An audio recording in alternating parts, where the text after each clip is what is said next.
Here is a diverter off a combination boiler. So this part here, we have the flow going in from the main heat exchanger of the boiler. That there is the flow to the radiators.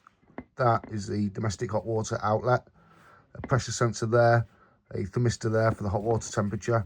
And on the back, it's connected to a plate heat exchanger. So we have the system water that goes in there, that's the flow.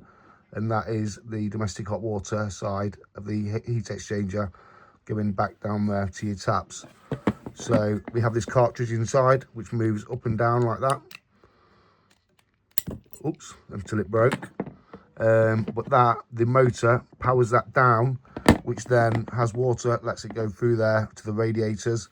When the motor's not powered and the diverter cartridge is up, that sends water through there, out of this one here to the plate heat exchanger for the hot water to pick up and get warm.